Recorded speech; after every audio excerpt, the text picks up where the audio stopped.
Salut toi, bienvenue dans ce 8e épisode de Faut qu'on parle. Ce podcast a pour but de donner des clés de communication pour avoir une vie relationnelle, affective et sexuelle épanouie. Je suis Val et aujourd'hui on va parler de coming out. C'est quoi le coming out ? Le coming out peut être défini comme étant l'annonce volontaire de son orientation sexuelle ou de son identité de genre. Ça peut se faire au niveau familial, professionnel, sportif, social. Le coming out, c'est sortir du placard, mais je tiens à rappeler que ce n'est pas obligatoire. Alors, est-ce que c'est facile à faire ? Faut-il le faire ? Comment le faire ? Comment l'entendre ? Pour parler de tout ça, j'ai la chance d'avoir 3 invités de premier choix. Canel, Anaïs et June. Hello. Bonjour. Salut. Avant d'aller plus loin, je voulais quand même définir quelques termes qui reviendront dans ce podcast et qui ne sont peut-être pas compris par tous. On en apprend tous les jours. Donc si tu es familier ou familière avec les termes queer, transgenre, cisgenre ou encore transmisogynie, tu peux avancer de quelques minutes.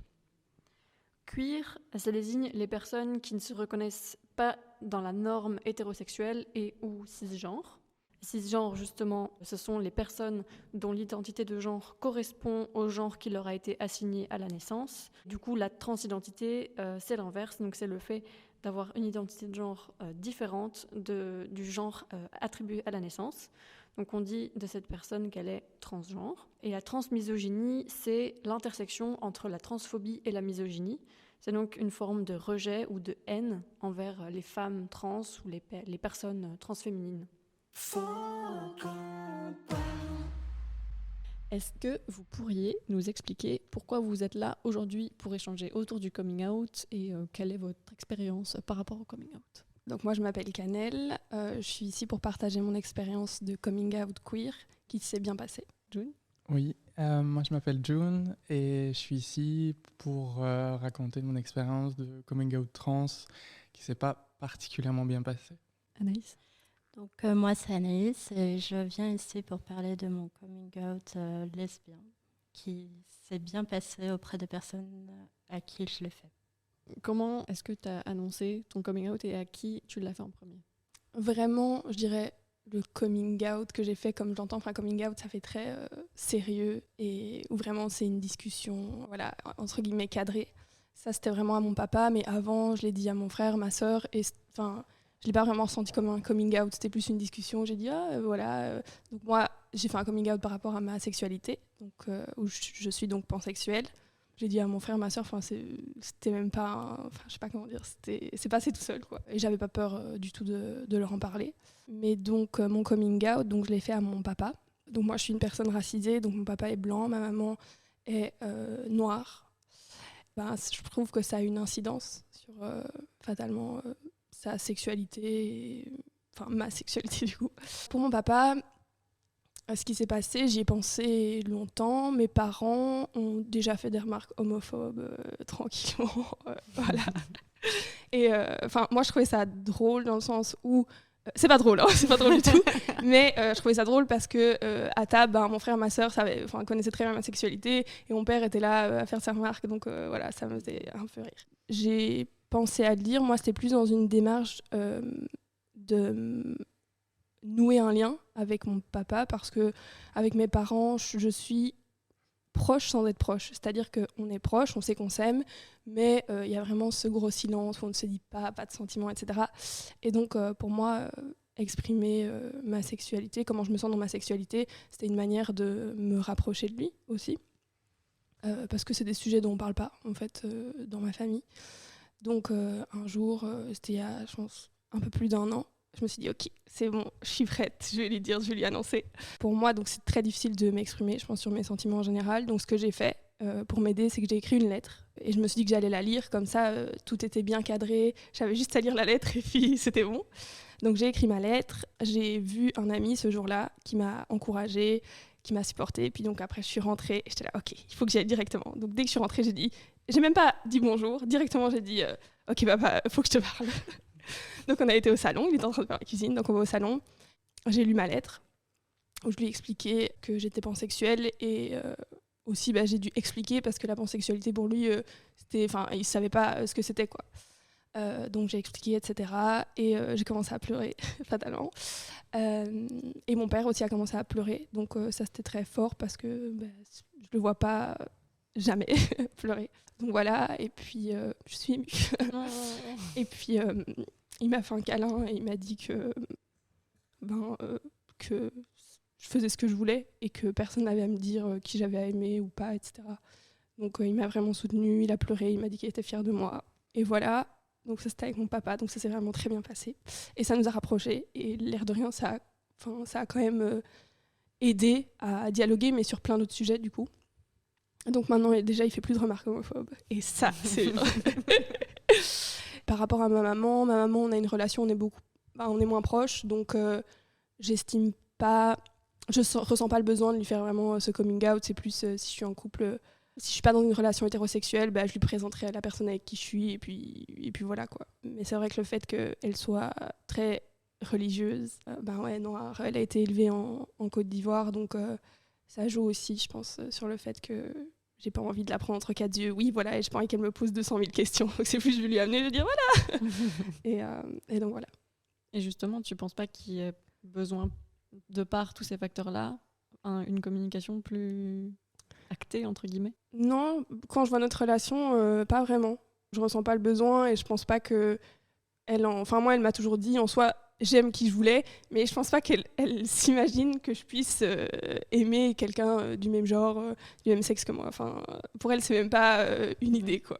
Non, et puis du côté du coup de sa famille, j'en ai parlé à mon cousin, et c'est passé, on va dire, tout seul. J'avais une petite appréhension, mais voilà, quoi. Genre, j'ai pas besoin, je pense, d'acter vraiment la chose. C'était plus avec mon papa, parce que, je sais pas, c'était comme ça. Est-ce que quelqu'un veut se lancer sur la façon dont elle a communiqué son coming out, que ce soit la famille, les proches, les amis? Moi, ça a pris beaucoup de temps durant mon adolescence, avant que je mette vraiment mes amours et ma sexualité en avant. Et du coup, finalement, j'en parlais à très très peu de personnes, mais je savais que j'étais ouverte à la possibilité d'être amoureuse d'une fille. Et c'est arrivé quand même assez tard, avant que, avec mes amis, ce sujet-là vienne comme ça sur la table. Ça a pris son temps avant que j'envisage même d'être en relation avec une fille. J'ai eu des petits copains où finalement, avec le recul, je me rends compte que j'ai vraiment jamais éprouvé des sentiments amoureux pour des hommes.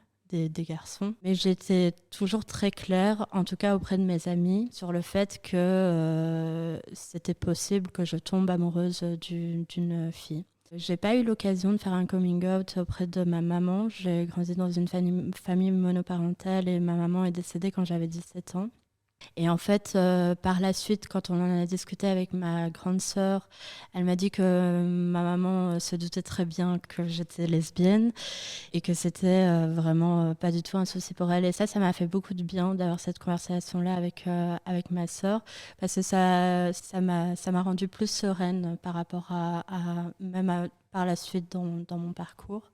Alors après, pour le reste, pour revenir du coup à ma sœur et mon frère, vis-à-vis d'eux, je suis un peu la décalée de la famille, de la fratrie, et donc ça fait un peu partie du packaging avec Anaïs, tout est possible.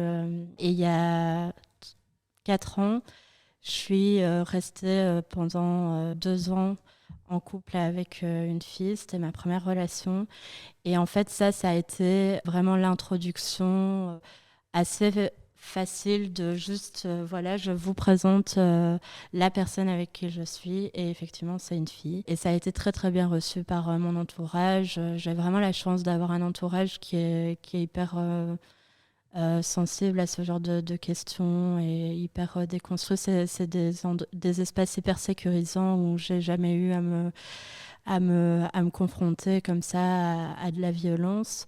Par contre, je reste très très fort dans ma zone de confort, où je fais vraiment le tri au quotidien, que ce soit dans le milieu professionnel ou autre. Je ne dis pas toujours que je suis lesbienne.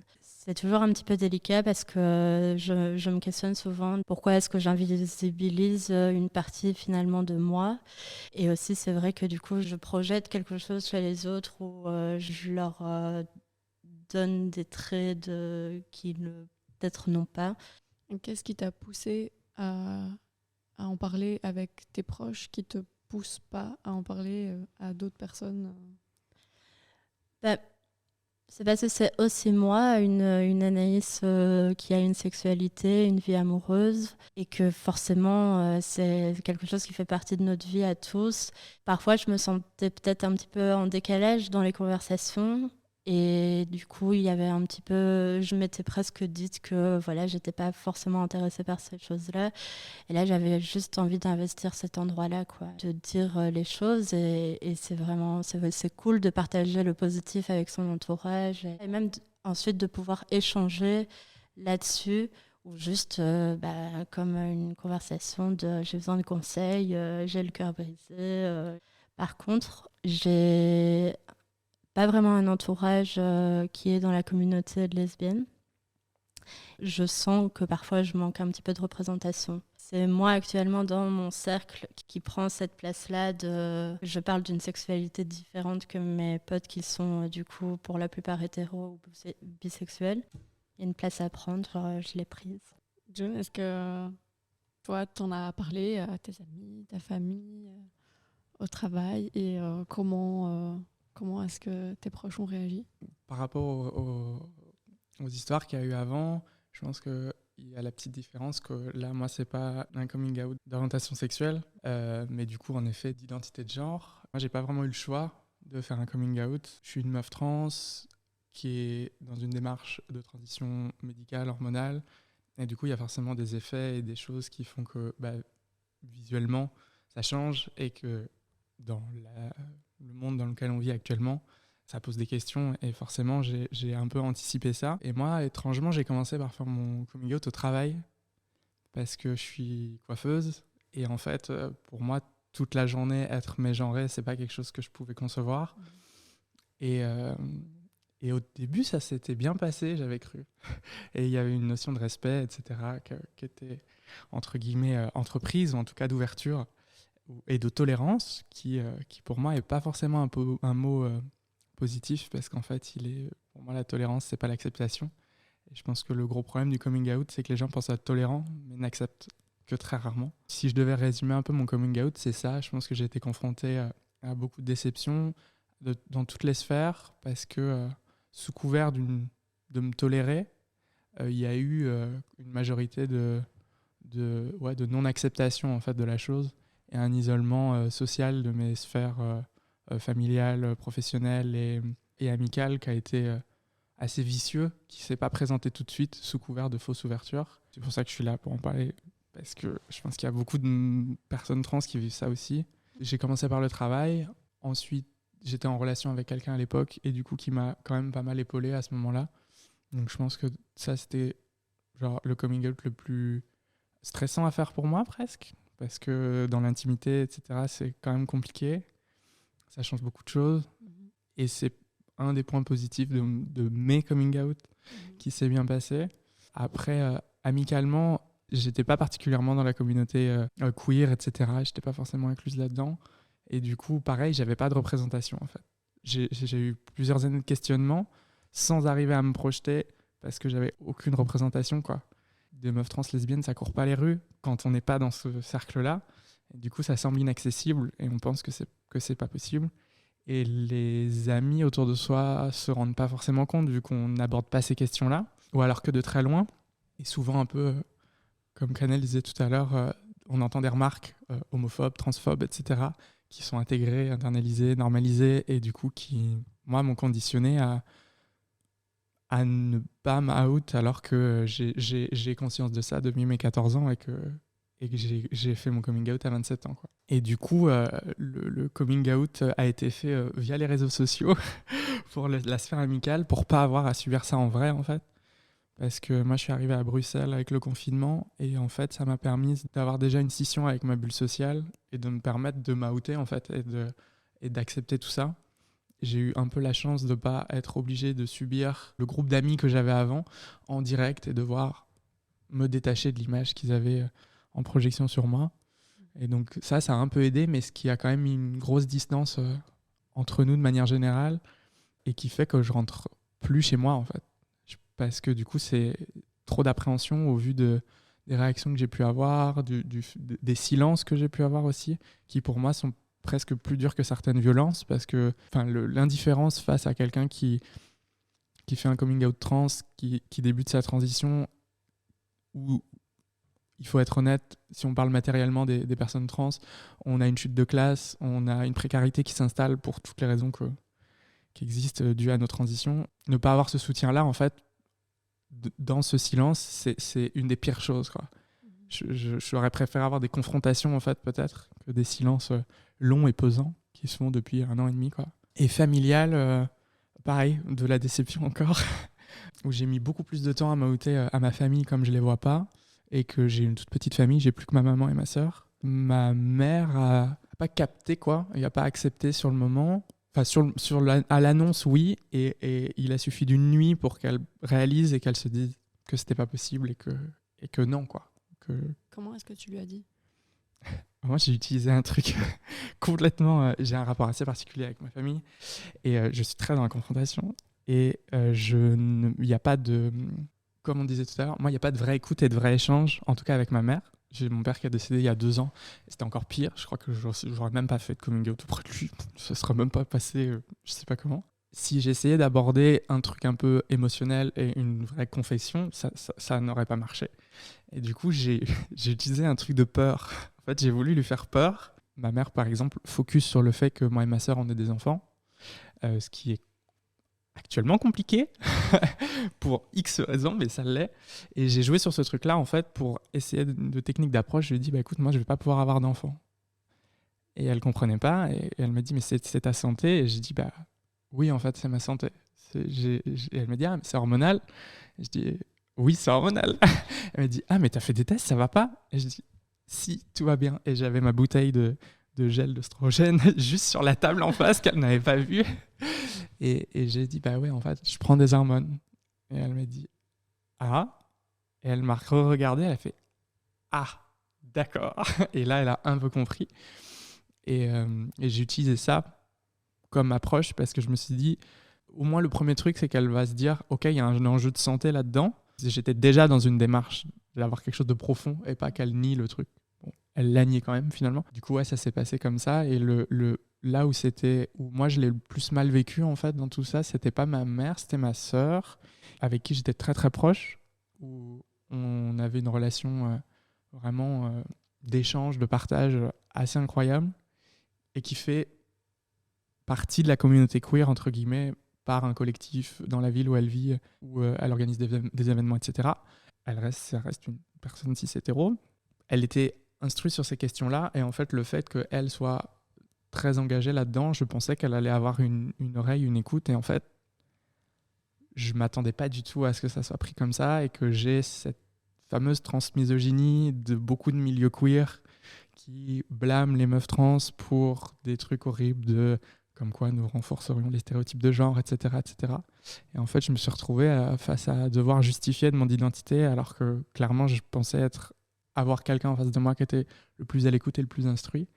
Et ça va faire 1 an que j'ai fait mon coming out auprès d'elle, et en fait, on n'arrive plus à discuter parce que pour moi, elle a des rhétoriques transphobes dont elle ne se rend pas compte, légitimées par son expérience dans le milieu, entre guillemets, mais pas d'un vécu. On parle quand même d'une meuf cis hétéro, quoi. Et que j'aime plus que tout au monde, c'est ça qui est horrible. Accepte en surface, mais en profondeur, il y a vraiment des trucs de remise en question de mon identité qui sont lourdes, quoi. Et du coup, pourquoi je dis que ça s'est mal passé? Parce que du coup, j'ai préféré couper les ponts et prendre de la distance et vivre de mon côté, en fait, et arrêter de subir ce truc de négation d'identité au sein de ma famille, au sein de la plupart de mes relations amicales en général. Et j'ai décidé du coup de reconstruire une vie, une communauté ici, où là tout se passe bien, entre guillemets. Et donc la communication avec ta sœur n'était pas tout à fait coupée au début quand tu l'as annoncé et tout ça, et puis c'est après la communication s'est un peu détériorée entre guillemets par Plus rapport on au parlait, ouais, et plus elle voyait que que j'avais pas de problème à le verbaliser, à prendre parti sur à avoir un positionnement sur des choses, etc. Elle, je crois que ça l'a troublée, et il y a eu un espèce de truc, où je crois qu'elle a l'impression. Pour moi, c'est ça. Si elle entend ça, elle va elle va me haïr. Mais pour moi, je pense vraiment qu'elle a cru que j'essayais de lui piquer un combat ou quelque chose, ou un truc de sa féminité. Et du coup, je pense qu'il y avait un truc au début elle essayait de m'orienter vers des choses qui n'étaient pas du tout dans la non-binarité, etc. Et moi, c'est la réponse à mes questions, je les avais déjà toutes. Et juste c'était dur de lui faire comprendre ça. Et ce que j'ai entendu, c'est moi, je déconstruis le genre, donc je vais peut-être avoir du mal à comprendre ton identité. J'étais là, mais justement, en fait. Justement. Ouais. C'était un peu compliqué. Je voulais rebondir sur les représentations dont tu parlais, Anaïs. Est-ce que vous pensez qu'avoir plus de représentations queer, de manière générale, autour de nous, ça peut aider à favoriser la communication avec nos proches ? Canel ? Oui, moi je suis sûre que c'est indispensable pour rendre justement ce coming out plus facile. C'est la représentation, c'est de voir d'autres personnes qui... Ben oui, c'est d'avoir des personnes qui nous ressemblent. Moi j'ai dit, donc je suis racisée et pansexuelle. Déjà la pansexualité c'est quelque chose de relativement nouveau, on va dire, dans le débat, et qui est encore même pas vraiment dans le débat. Je veux dire, bisexualité, tout le monde, entre guillemets, c'est ce que c'est homme et c'est femme, voilà, entre guillemets. Ça dépend encore pour les personnes, voilà, chacun a sa définition. Mais oui, donc des personnes, je vais parler pour moi, des personnes pansexuelles et racisées, j'en connais j'en connais une, Janelle Monáe, voilà, c'est la seule personne, mais du coup quand je dis ça, j'étais en mode waouh. Et même en soi dans le milieu, donc ça avant pareil, j'étais un peu la seule personne dans mon entourage à être queer, on va dire. Et en fait, j'en avais marre justement d'être, comme tu dis, la seule personne et la personne vers qui on se retourne. Oui, et alors, et on me pose des questions, on me pose des questions sur justement la transidentité. Et je suis là, mais en fait, je ne suis pas une personne trans. Renseignez-vous, il y a plein de moyens de vous renseigner auprès de personnes concernées. Moi, je ne vais pas parler pour Pierre-Paul Jacques, Pierre-Paul et Jacquette. Enfin, voilà, je sais pas. Et c'est ça qui est embêtant, c'est qu'on devient la référence LGBTQIA+, auquel on vient nous demander plein de questions, et je suis là, ok, déjà ça c'est fatigant. Donc moi j'ai eu besoin de trouver justement des représentations, notamment dans mes amis et mes proches, ce qui est quand même dur parce que par quoi j'ai commencé, c'est donc à être entourée de personnes queer mais blanches. Et là, toujours, je sentais qu'il y a quelque chose qui manque, quoi. Genre, oui, ok, c'est chouette, mais quand on me dit une remarque raciste, bon, voilà, quoi. Et là, récemment, je commence vraiment à avoir des gens qui entrent dans ma vie qui sont queer, qui me ressemblent, avec qui vraiment je sais que... je me sens safe, en fait. C'était un premier step, on va dire, d'être avec des personnes blanches qui ont une sexualité qui peut se rapporter ou pas à la mienne. Mais vraiment, d'être avec des personnes racisées, pour moi, c'est super important. C'est pour ça que j'ai dit que j'étais racisée, parce qu'on ne le voit pas, vu que c'est un podcast. Mais c'est important parce que ça met vraiment... Il y a beaucoup de questions supplémentaires, on va dire, avec le fait que je sois racisée et par rapport à la famille, etc. Et est-ce que vous pensez que le fait d'avoir plus de représentation, ça pourrait permettre de normaliser, entre guillemets, et le fait qu'il n'y ait plus besoin de faire de coming out, justement, que tout le monde puisse être comme bon lui semble et avec qui il ou elle veut ? Oui, parce que là, je viens de démissionner. Je bossais dans un milieu d'extrême ruralité. Je suis travailleuse sociale. En prenant un peu de recul sur cette expérience et les raisons du pourquoi je me sentais plus bien dans ce travail-là, je me suis rendu compte que j'avais pris un peu le pli de me dire mais il n'y a plus besoin de faire de coming out et que c'est un monde de bisounours et que tout va bien. Et qu'en fait, je me suis fait vivre une vraie violence parce que effectivement, c'était un contexte d'hétéronormativité et que je ne trouvais pas ma place du tout là-dedans. Et ça me rendait d'autant plus triste que je travaillais dans un service d'aide aux jeunes où on faisait des animations EVRAS, l'éducation à la vie relationnelle, affective et sexuelle. la personne de mon équipe qui détenait cet outil-là, c'était un blanc, cis, hétéro. Et quand il allait dans les écoles, etc., on allait en binôme, mais en fait, je me rendais compte qu'il occultait comme ça toutes des réalités présentes.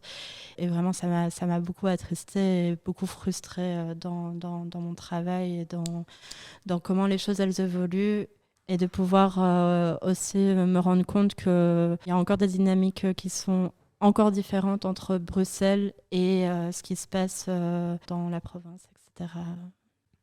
Moi, j'ai peut-être un truc à rajouter sur la représentation, parce que c'est un sujet qui est là pour parler des identités, des transidentités, etc. On entend beaucoup parler de la visibilité trans, qui est vachement mise en avant depuis quelques temps.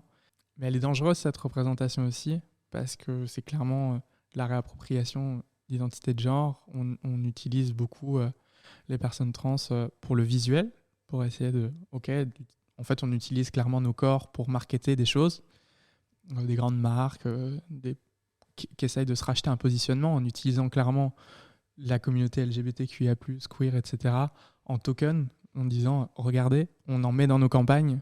Mais moi, j'attends des meufs trans à la tête des grandes marques. J'attends des personnes queer dans les sociétés de production. Je suis photographe aussi, et en fait, j'en ai marre qu'on m'appelle pour poser, alors que c'est pas mon métier, que moi, je suis derrière la caméra, que c'est pas mon job d'apparaître devant, et que utiliser mon image alors qu'on nie mon savoir-faire, je trouve qu'il y a un truc de représentation où il faut faire attention, où c'est bien d'être représenté, c'est bien d'être visibilisé, mais on veut être partout, dans le sens où on veut avoir la même chance que les autres, et on veut pas être visible pour être visible, que la visibilité, c'est juste pour qu'on soit visible dans l'espace public et accepté dans l'espace public, mais que socialement, il faut pas s'arrêter à ça, quoi. Parce que c'est la toute micro-step, et que ça soit identité de genre, orientation sexuelle, elles doivent se retrouver partout, dans toutes les sphères, dans toutes les classes, pour qu'à un moment, ça soit accepté, quoi. Que l'inclusivité, c'est pas juste... c'est pas juste nous mettre sur une affiche, quoi. Ouais, c'est le regard des autres, il est intéressant, mais pour avoir une image, mais il y a un moment, ça peut être bien aussi de nous considérer pas seulement pour cette image et pour tout ce que ça peut inclure derrière, quoi. Est-ce qu'il y a des personnes de ton entourage à qui tu as voulu parler de ton identité ou de ton orientation sexuelle, à qui c'était plus facile d'en parler, ou à qui c'était justement plus difficile, au contraire, d'en parler? Moi, c'est ce que je disais au tout début, c'est qu'effectivement, il y a des personnes avec qui ça a été très très facile d'en parler. Et il y en a d'autres où on en parle, mais c'est plus délicat. Et aussi, c'est des personnes qui sont beaucoup questionnantes, etc. Et qui du coup, par exemple, mon frère et ma sœur, ils sont au courant. Et bien entendu, ils ont rencontré ma copine d'avant, mais je leur ai pas fait un coming out officiel lesbien. Et du coup, je sais qu'actuellement, la possibilité que je puisse encore être avec un homme, d'une certaine manière, ça les rassure, même s'il y a beaucoup de bienveillance, etc., et qu'ils acceptent mes choix. Finalement, ça aiguille un peu certaines communications qu'on peut avoir avec mon frère ou ma sœur à ce niveau-là. Et puis alors, y a d'autres personnes qui, pour le coup, ne sont pas du tout au courant, et où là, c'est du coup très compliqué. Parce que, par exemple, quand j'étais en couple avec une fille, j'étais en stage. Je suis restée pendant 6 mois dans un stage où je ne genrais pas ma relation. Et là, ça a été très, très, très difficile dans le quotidien, vraiment. Oui, moi, c'est ce que je disais avec mon frère et ma sœur. J'estime, entre guillemets, pas que c'est un coming out, dans le sens, quand j'entends coming out, pour moi, c'est pas quelque chose de, entre guillemets, positif, c'est que c'est très lourd, ça prend beaucoup d'énergie à faire, tu sais que ça va susciter soit de la peur ou de la colère, c'est beaucoup plus effrayant, quoi. Avec mon frère et ma sœur, c'était très facile, comme j'ai dit, c'était juste comme ça au détour d'une conversation. Mais oui, c'est vrai qu'avec des personnes, ça peut être plus dur. J'en parle pas à ma maman, j'ai peur d'un côté, quoi. Je pense que comme toi, genre, c'est un peu, je me dis, si je viens avec une personne avec du même genre que moi, une autre femme, je me dis, elle n'aura pas le choix, quoi. Ce sera là, et puis il n'y aura pas, entre guillemets, les questions à poser, etc. Et c'est, à la base, c'est ce que je pensais faire avec mon papa. Mais du coup, j'étais dans une quête d'être en relation à tout prix avec une femme pour pouvoir dire, ah ben regarde, voilà, je suis avec une femme. Et puis comme ça, j'ai pas à avoir la conversation et à l'expliquer. Et puis ça s'est pas fait, puis je dis, allez, c'est bon, je vais pas attendre 200 ans. Mais voilà, oui, je pense que quand même, avec ma maman, c'est quand même encore effrayant. Et le fait qu'on n'ait pas une relation, on est très proche, où on parle beaucoup, ça commence à aller mieux, on commence à vraiment en parler, etc. Et du coup, j'y pense. Pour l'instant, j'y pense à justement avoir cette discussion. Mais oui, sinon, pour moi, dans mon entourage ou même au travail, etc., je vois vraiment en fonction de la personne que j'ai en face de moi. Si je sens que la personne est un peu ouverte, voilà, je peux le dire très facilement et j'ai pas de problème à rembarrer les gens quand ils commencent à dire un peu n'importe quoi. Je cadre très vite, voilà. Et après, au travail, moi, j'éloigne vraiment, on va dire, ma personne profonde et ma personne sociale, je vais dire.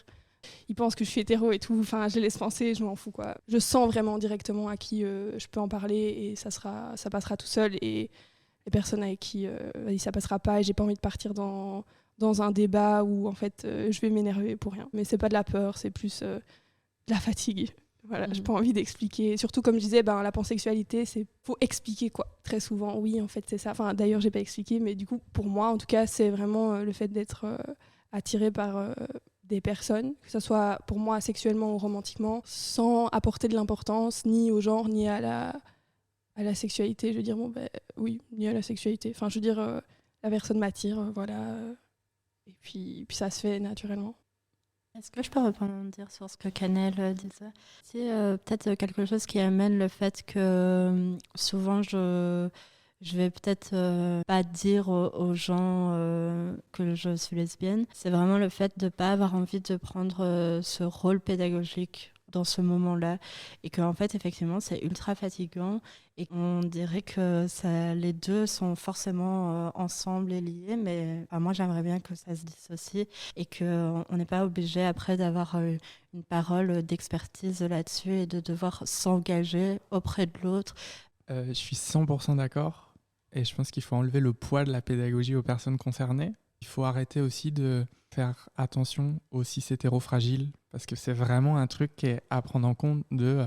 J'ai eu l'expérience il n'y a pas longtemps dans un bar lesbien avec une autre copine trans.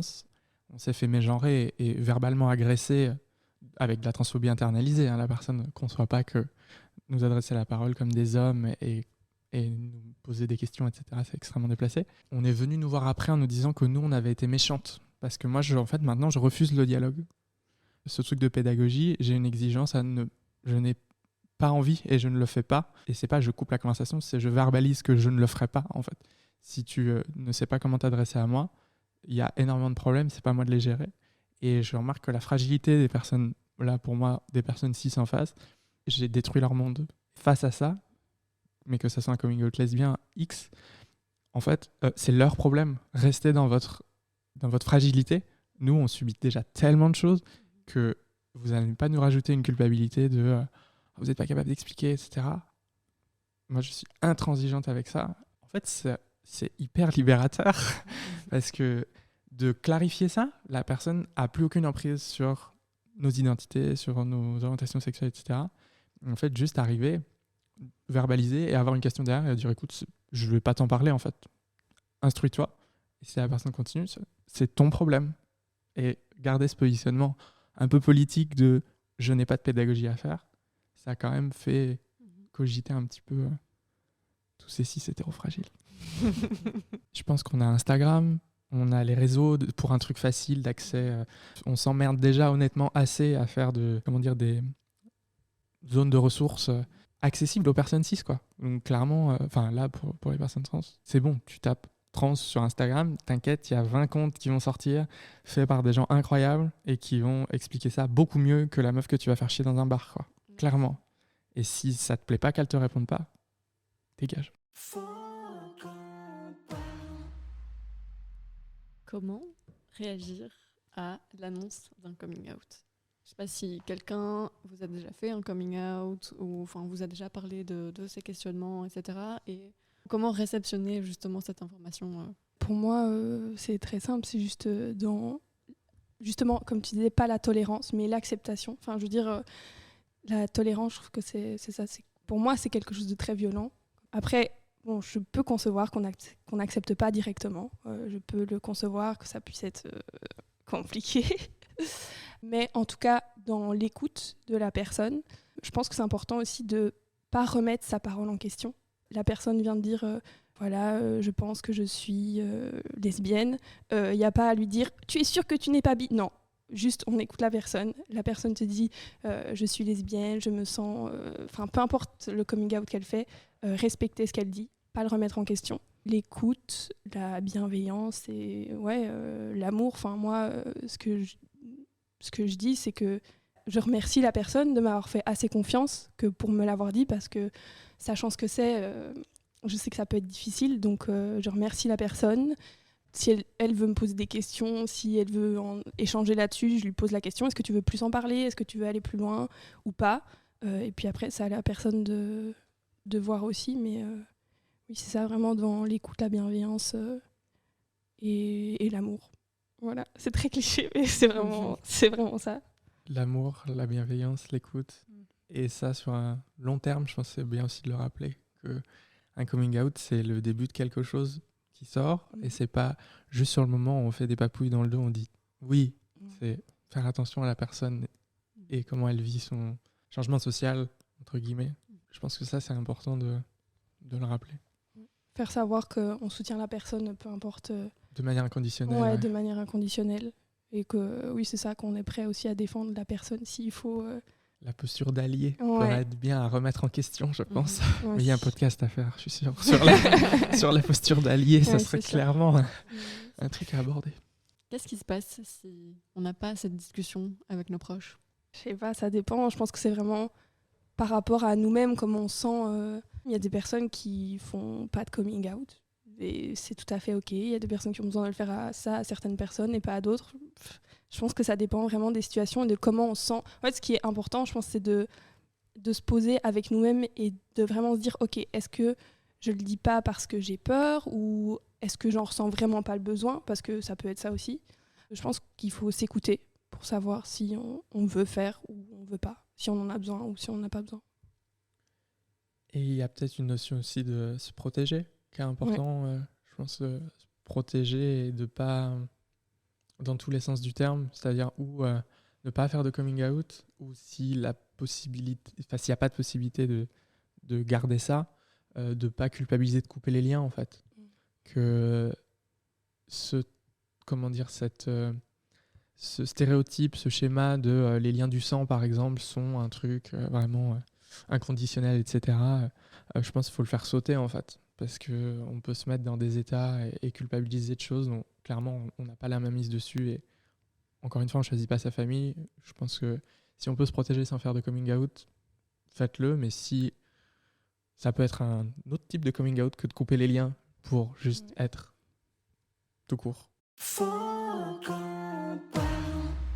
Si c'est vraiment compliqué d'en parler de vive voix, tu en as déjà parlé, Canel, mais il y a d'autres alternatives. Toi, tu avais écrit une lettre pour te rassurer, pour avoir vraiment ton truc balisé. Est-ce que vous imaginez d'autres alternatives, par exemple, pour les gens qui n'ont pas envie de le faire vraiment à l'oral, quoi ? Moi, clairement, j'ai utilisé les réseaux sociaux parce que c'est un outil que je maîtrise, entre guillemets. Rien de plus simple que de mettre des indices, des pistes qui deviennent de plus en plus grosses, de plus en plus grosses, de plus en plus grosses. Et du coup, je trouve que c'est assez drôle. C'est pas vraiment un coming out au sens clean dont on parlait tout à l'heure, mais qu'à un moment, la chose devienne tellement grosse dans la pièce que c'est pas possible de le nier, et que la discussion arrive, mais pas de soi-même. Enfin, moi, je sais que, par exemple, pour réceptionner un coming out, je trouve que moi, j'ai eu besoin que les gens viennent me tirer ça, parce que c'était trop difficile pour moi d'avoir la responsabilité d'engager la conversation. Et du coup, les réseaux sociaux, quoi de mieux que de balancer des pistes, tendre des énormes perches et voir un peu comment les gens réagissent à ça, quoi. Après, du coup, ça peut être un peu un jeu aussi de jouer sur ça, mais le numérique est quand même un sacré outil, quoi. Anaïs, est-ce que tu as quelque chose à ajouter ? Là, mon vécu, c'est de l'avoir fait vivre par l'action, c'est-à-dire d'investir les espaces juste en étant avec une fille, etc. Et aussi dans les espaces publics, d'ailleurs, d'aller prenons-nous la main et faisons-nous plein de bisous, etc. Et pareil, d'avoir cette relation-là, soit dans un bar dans lequel on va, ou juste, juste dans mon cercle, quoi, par l'action. Est-ce que tu dirais, je fais une hypothèse de comptoir, mais est-ce que tu dirais que les représentations que tu n'as pas eues, tu essayes de les créer pour les autres, en justement, comme tu dis, faire de l'action et être là, en fait? Ouais, totalement. C'est hyper intéressant, je trouve, de ce truc de... Moi, j'ai exactement ce sentiment-là. Moi, j'avais pas de représentation dans l'espace public. Ok, avant mon coming out et tout, quasiment pas, en fait. Je connaissais pas de meufs trans autour de moi. Du coup, c'était d'autant plus difficile. Encore une fois, être une personne trans, c'est encore une accumulation d'oppression, etc. Et juste, il y a beaucoup de filles, en tout cas, qui subissent la transmisogynie, la transphobie, etc., qui sortent plus, qui sont complètement isolées socialement. Et moi, je fais un geste politique presque de mes sorties. Parce que du coup, si je suis dehors, je sais que, en vrai, je subis. On va être clair, hein, genre, on souffre, clairement, de chaque instant, en dehors de passer la porte de chez soi. Pour moi, c'est pas imaginable de plus sortir. Où là, ça devient de plus en plus difficile, honnêtement, de sortir. Mais je me dis, si je peux croiser des sœurs en début de transition, des personnes en questionnement, etc., qui peuvent se dire juste « Oh putain, trop bien, j'ai croisé une autre meuf, c'est trop cool », juste pour ça, je sors, quoi. Juste pour ça, j'essaie. Et investir les endroits, c'est vraiment ça, quoi. Pour juste se dire qu'on a le droit d'être là. Parce que le seul truc qui nous sauve, on va être honnête, c'est pas la société, c'est nos communautés. Et il faut absolument qu'on soit le plus présente possible pour les unes des autres, les uns les autres, etc. On a créé par exemple un collectif transfemme sur Bruxelles qui s'appelle Transfemme Belgium et où on fait de la sociabilisation entre personnes transféminines parce qu'il n'y a pas d'espace pour ça en fait. En non-mixité personnes transfemmes, moi j'aimerais qu'on puisse enfin avoir des espaces plus libres pour toutes les minorités de genre, d'orientation sexuelle, etc. et avoir enfin ces représentations partout, quoi. Pour résumer en une phrase, qu'est-ce que vous retenez de cette discussion? Je sais, c'est compliqué. Faites attention aux personnes autour de vous, écoutez-les, aimez-les de manière inconditionnelle, respectez toute orientation, toute identité de genre, tout coming out, quel qu'il soit. Remettez-vous en question par rapport à tout ça, parce que le fait qu'une personne vous fasse assez confiance pour se livrer sur un truc qui du coup est socialement compliqué, fait que déjà vous méritez peut-être ça, alors soyez à la hauteur de ce coming out, faites votre travail de votre côté, parce que si elle fait ça, c'est que déjà elle en a fait beaucoup. Et déjà, je valide tout ce que tu nous as dit. Et ensuite, moi, je vais plus parler donc, pour les personnes racisées, afrodescendantes, qui pourraient nous écouter.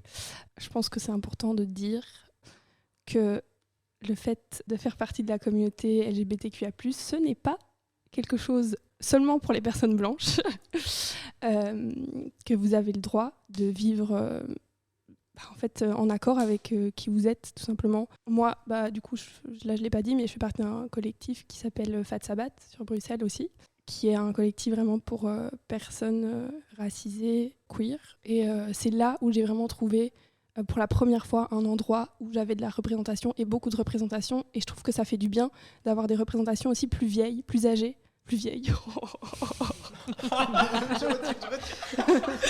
Plus âgées. Des représentations plus âgées parce qu'on se dit mais en fait c'est possible de vivre en fait et de grandir. Et je pense que les réseaux aussi, comme tu disais, ça aide beaucoup pour trouver des représentations. Et aussi c'est plus facile, c'est vrai, dans les grandes villes. Et c'est plus ouvert, il y a plus de gens, etc.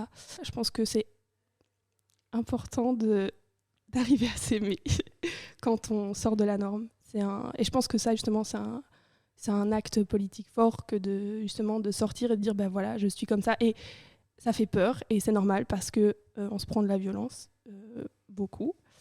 Mais sachez que vous pouvez toujours trouver quelqu'un qui vous comprend et qui vous aimera pour qui vous êtes. Moi, je suis là, si jamais. Moi, je dirais que c'est OK de prendre son temps et d'aller en fonction de son rythme, de trouver ce qui nous convient, de vraiment se sentir aligné avec ce qu'on a envie de dire, faire. C'était cliché, mais moi, écoute, amour, bienveillance, je rajoute encore cette couche-là, vraiment. Au final, c'est vraiment que des questions d'amour et d'identité. Voilà. Mais je trouve ça hyper important, des espaces même comme ici, où vraiment on a l'occasion de prendre la parole. Du coup, c'est très enrichissant. Ouais, j'ai trouvé ça très chouette. Moi aussi. Moi aussi. Et je voulais rajouter aussi un message pour les personnes cisgenres, hétéros, que c'est absolument pas OK de outer quelqu'un auprès de ses proches ou pas. Juste, c'est pas OK, c'est à la personne de choisir si elle le fait ou pas, etc. Donc, restez à vos places. Canel, June et Anaïs, merci beaucoup pour cet échange. Évidemment, on n'a pas toutes les réponses et c'était pas le but. La discussion reste ouverte et c'est ça qui est cool. Pour aller plus loin, j'ai 2 recommandations du jour. C'est le film Dating Amber, une comédie très queer et très touchante, et l'épisode Somos d'Isola Podcast qui aborde l'identité de genre. Les liens sont en description de l'épisode. C'est tout pour cet épisode sur le coming out et ses façons de le dire. Parlez-en avec vos potes, vos colocs, votre famille, vos partenaires. Faites-vous une opinion et posez-vous des questions. On en reparlera peut-être dans un prochain épisode. Abonne-toi pour ne pas le manquer. Faut qu'on parle.